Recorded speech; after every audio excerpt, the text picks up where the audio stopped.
Ferrari story began in northern Italy at the turn of the 20th century, where a young boy called Enzo Ferrari lived with his family above his father's workshop.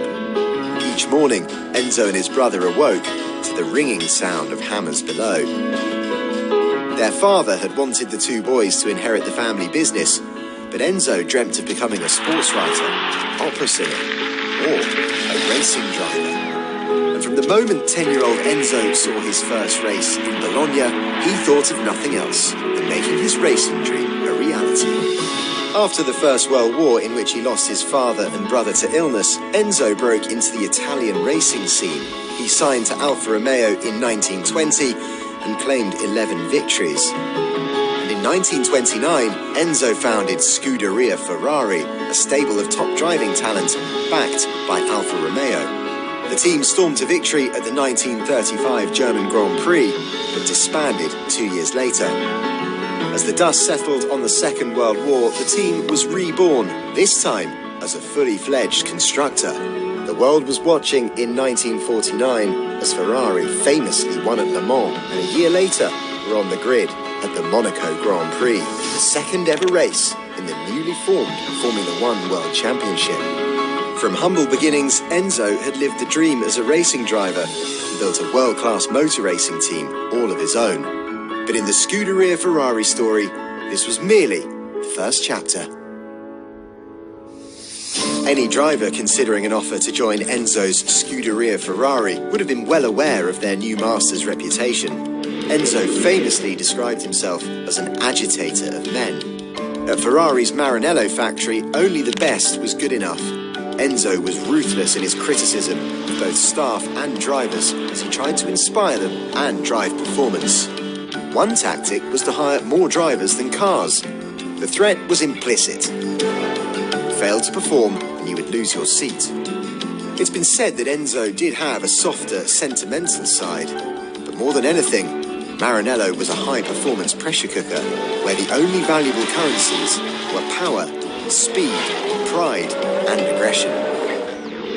Driving for the Scuderia was an honour. Aggressive drivers needed an aggressive race car, and Enzo had an almost singular philosophy when it came to building them. Horsepower was everything, and the epicentre of any Ferrari car worth its salt was a 12-cylinder engine. The man himself once said, "I married the 12-cylinder engine, and I never divorced it." So it comes as no surprise that Ferrari's original Charger was the first of many cars through the decades powered by 12 cylinders. Ferrari did eventually follow the Formula One trend for aerodynamics and used other engine configurations when rules and pragmatism forced their hand. The love of 12 cylinders at Maranello remained, and the mid-90s saw Ferrari as the only team on the grid still using ear-splitting V12s, and that sound remains truly iconic. As Enzo would say, aerodynamics are for those who can't manufacture good engines. At the other end of the car was an even more iconic Ferrari status symbol, the famous prancing horse. After his maiden win for Alfa Romeo, Enzo was introduced to Count and Countess Baracca, the parents of heroic Italian fighter pilot Francesco Baracca. A black prancing horse was painted on the late pilot's plane, and the Countess passed it on to Enzo. She said, "Put the prancing horse of my son on your racing car, it will bring you luck." Enzo added the yellow of his hometown Modena, and ever since, Baracca's Cavallino Rampante has spurred Ferrari on to decades of unbridled success. Ferrari are without doubt the most successful team in Formula One history, with 15 Drivers' Championships, 16 Constructors' titles, and more than 200 race victories. From Alberto Ascari's World Championship win back in 1952, to Michael Schumacher's remarkable 5 consecutive titles at the start of the new millennium, the Maranello factory has delivered championship-winning cars time and time again. And the sheer scale of Ferrari's success has turned the team into Formula One's ultimate driver destination. It's a temptation that novices and superstars alike find almost impossible to resist. the chance to win for the team in red and become part of a racing dynasty like no other. Over the years, this stream of silverware has fueled the fevered passion of Ferrari's fans, the Tifosi.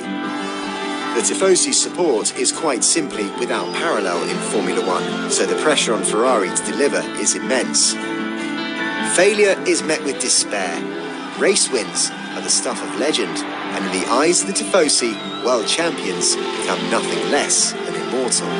The physical embodiment of this passion is the sight of the Tifosi celebrating a Ferrari win under Monza's iconic podium. It's a track where Ferrari have seen their fair share of triumph, drama, and even tragedy. But it was in 1988 that Ferrari's fate at their home Grand Prix seemed more than ever to be perfectly in the hands of the F1 gods. Just weeks before the race, Ferrari's founding father Enzo passed away aged 90. And the victory the Tifosi craved seemed impossible, as the dominant McLaren drivers Senna and Prost won every single race of that season so far. But with just 2 laps to go, race leader Senna collided with backmarker Jean-Louis Schlesser, allowing Ferrari's Gerhard Berger to lead home teammate Michele Alboreto for a barely believable Ferrari 1-2.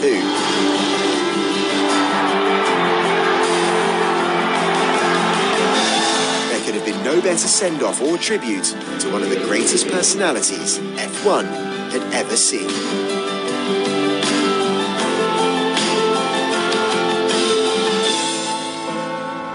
At Ferrari, tradition is everything, and history is everywhere.